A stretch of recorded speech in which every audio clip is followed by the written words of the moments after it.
Imagine this. I'm Millie, a 36-year-old woman and a wife. I find myself navigating a rather solitary existence while my husband Francis serves in the military.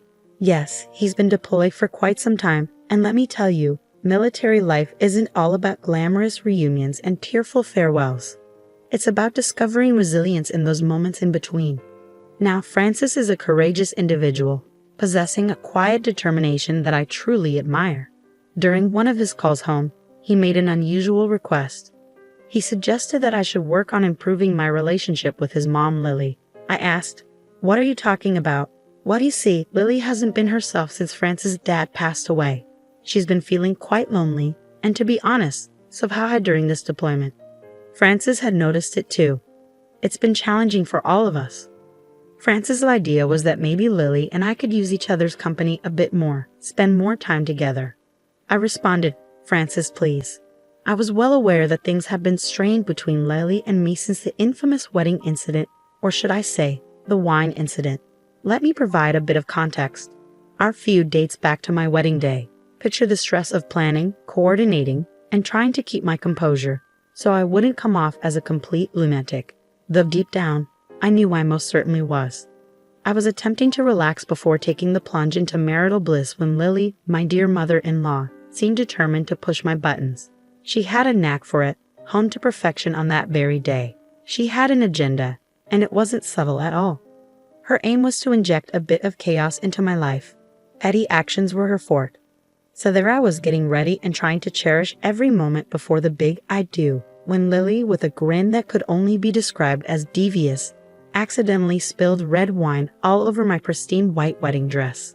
Yes, red wine on a white dress. It was like a nightmare unfolding in slow motion.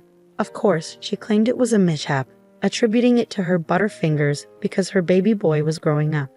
But I knew better.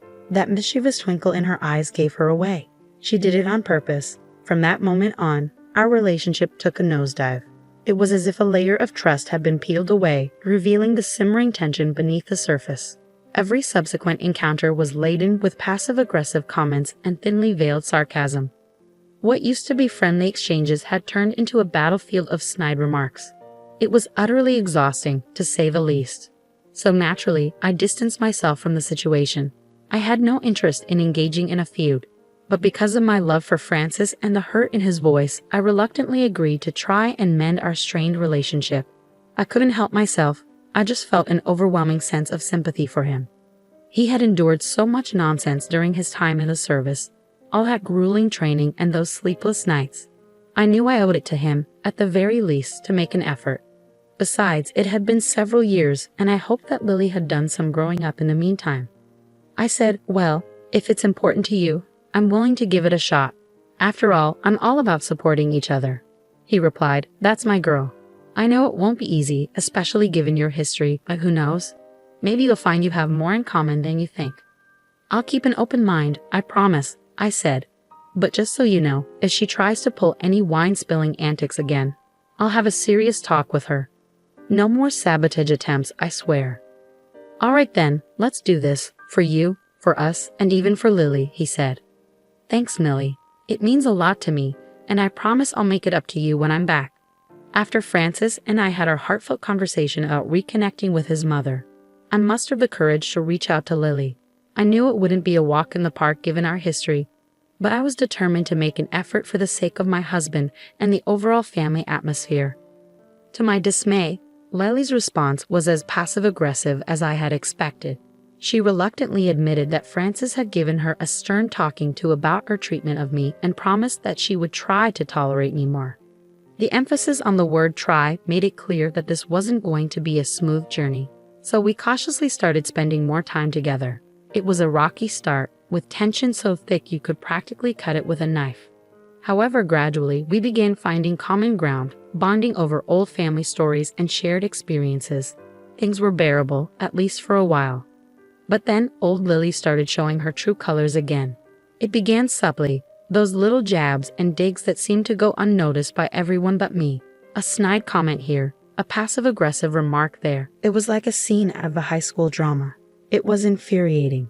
It seemed like she couldn't help herself, and it was driving me to the brink of insanity. Months passed, and my frustration continued to mount. I was tired of pretending to be the nice girl who was trying so hard to make things work. I had had enough of the fake smiles and insincere conversations. I couldn't ignore the glaring issue any longer, no matter how uncomfortable it might be. So one day, I mustered my courage and made the decision to address Lily about her behavior.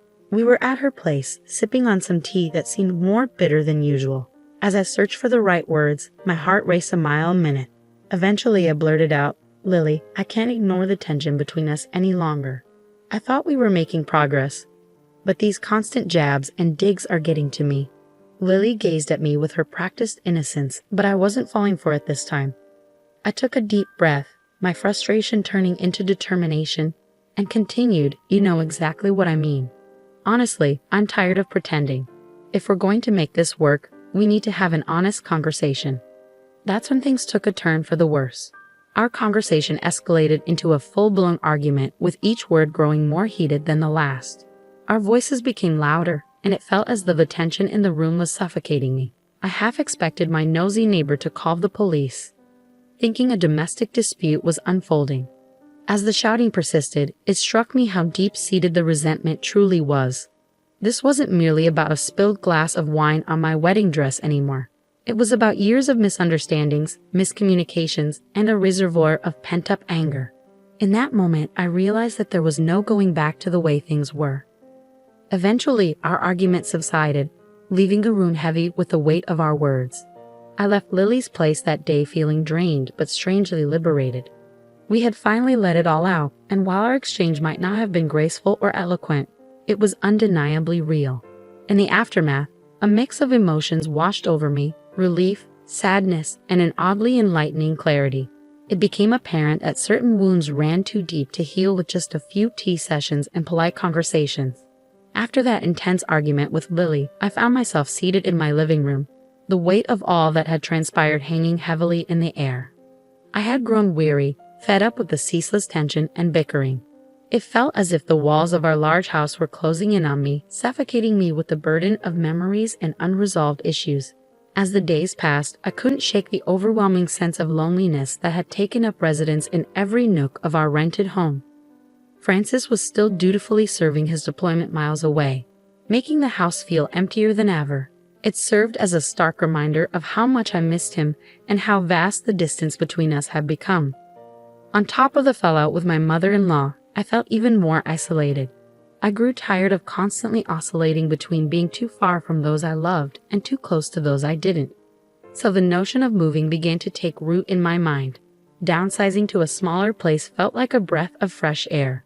It wasn't solely about saving money, although that was undoubtedly a welcome benefit. The motivation behind this idea was to create a more manageable, cozier space that was, most importantly, free from the constant turmoil caused by Lily. During one of our video calls, I broached the subject with Francis. Surprisingly, he was quite receptive to it.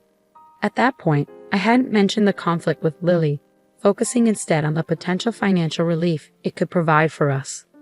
But then, in his characteristically perceptive manner, he asked the question I had been avoiding. "Hey, babe." "Yes." Part of me can't help but think that this also has something to do with a certain someone.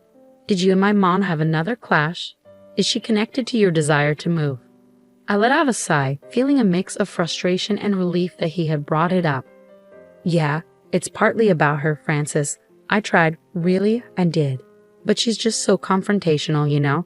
Every conversation with her feels like a battle, and I've reached my limit." Francis nodded sympathetically on the screen. "I understand, Millie. You've made genuine efforts to bridge that gap. But if it's causing you this much stress, maybe it's time to prioritize your own well-being. I genuinely don't understand why my mom has such a strong aversion to you. I'll do what I can, but my hands are tied up here. I love you, and I want to support you in the best way I can. If that means moving, then so be it." And there it was, his unwavering support and understanding, just as I had come to expect from him. It wasn't about fleeing from the issue, but rather finding a solution that allowed both of us to breathe a bit easier. His words reassured me that it was okay to put myself first and seek a healthier environment where I could flourish without constantly feeling on edge. As our conversation continued, I felt a renewed sense of determination. Moving wouldn't magically solve all our problems, but it would be a step toward reclaiming my peace of mind. With Francis by my side, even though he was miles away, I felt empowered to make decisions that would lead us to a more positive and fulfilling future. As I surveyed our living room, I allowed myself to imagine the possibilities of starting anew in a cozier space, one unburdened by the ghosts of unresolved conflicts. I was ready to take that leap, to create a haven where Francis and I could find solace in each other's presence without the constant weight of the negativity that had marred our relationship with Lily. Fast forwarding about 3 months, I was comfortably settled into my new stylish apartment.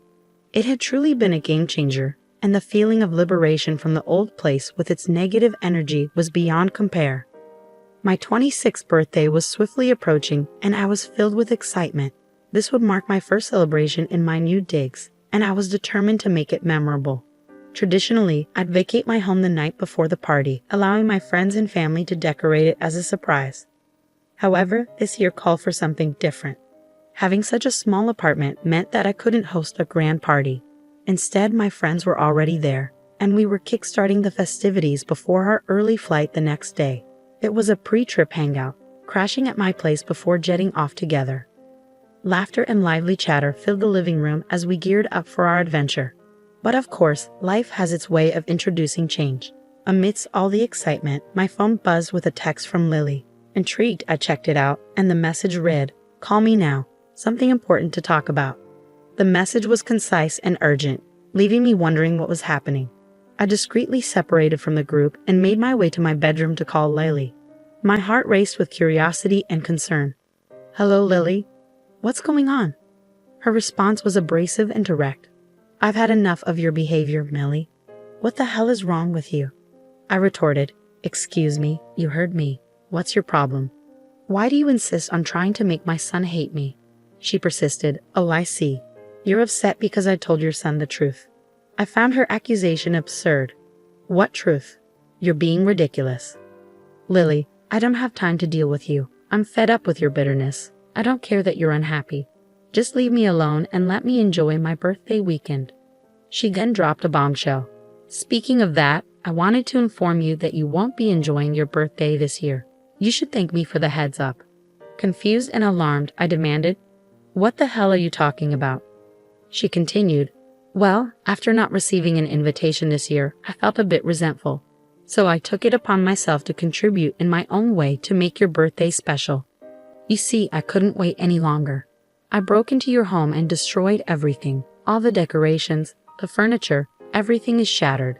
Come to think of it, I did you a favor because your friends did a terrible job at decorating this year. Honestly, it looked like a completely different person was living in that house." My jaw dropped, shocked by Lily's audacious actions. I took a deep breath, my silence stretching out as I imagined Lily smirking on the other end of the line.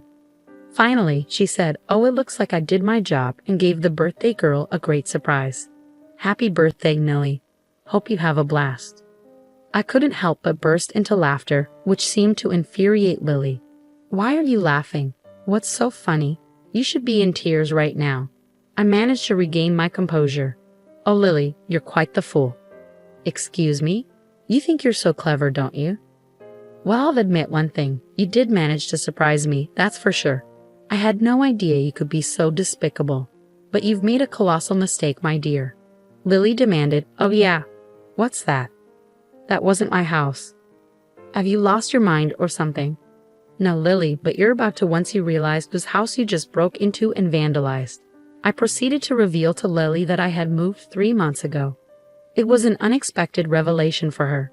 The old house was history, replaced by a new occupant, Sheriff Liam, who was new to the area and planning to move in with his family. I had met him a couple of times and could already tell he was one of those genuinely nice guys, focused on getting his new place ready for his family.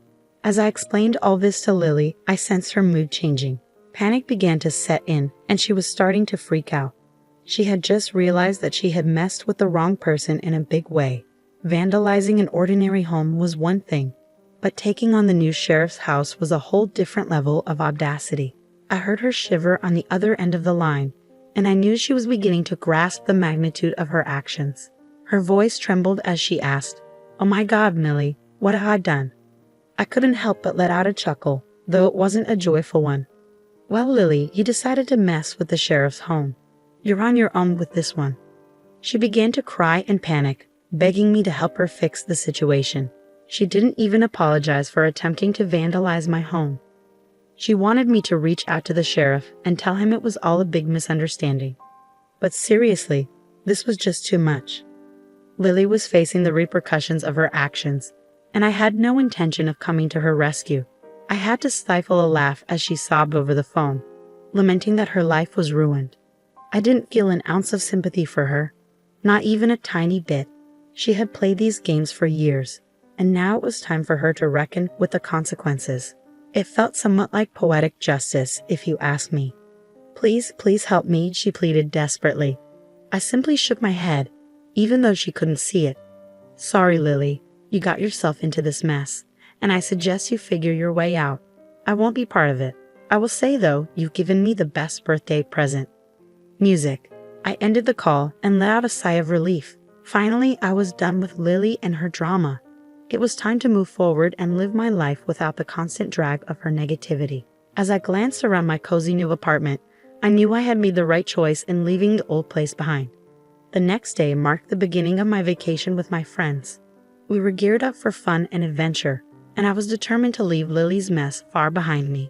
Throughout the trip, I ignored all of her calls. I had made up my mind that I was finished with her and her toxic behavior. During a break, I managed to reach my husband, Francis, and filled him in on everything that had transpired with Lily. Understandably, he was upset with his mother for her absurd behavior. It seemed like she had finally crossed a line too far, and he was relieved that she was experiencing the consequences of her actions. While my friends and I enjoyed our vacation, I continued to receive updates from friends and acquaintances back home. They filled me in on Lily's predicament. It turned out that, after all her wild antics, she had landed herself in a jail cell. The irony of it all was that she had no one to bail her out. It was like the universe was serving her a hefty dose of karma. I couldn't help but feel a sense of satisfaction hearing about Lily's situation. For so long, she had acted as though she could do as she pleased without facing any consequences. But now, she was dealing with the consequences all on her own, having pushed away everyone who might have been willing to help her. While I was enjoying the sunshine with my friends, Lily found herself confined to a jail cell with no one to turn to. It felt as if a heavy burden had been lifted from my shoulders. I relished the knowledge that I was now free from her toxic influence, no longer shackled by her manipulations and hurtful actions. As my vacation drew to a close, I returned home with a sense of renewal and refreshment. The chapter of my life involving Lily was firmly closed, and I was eager to move forward without her. It was an empowering sensation, knowing that I had taken charge of my own happiness and left behind the negativity that had held me back for far too long.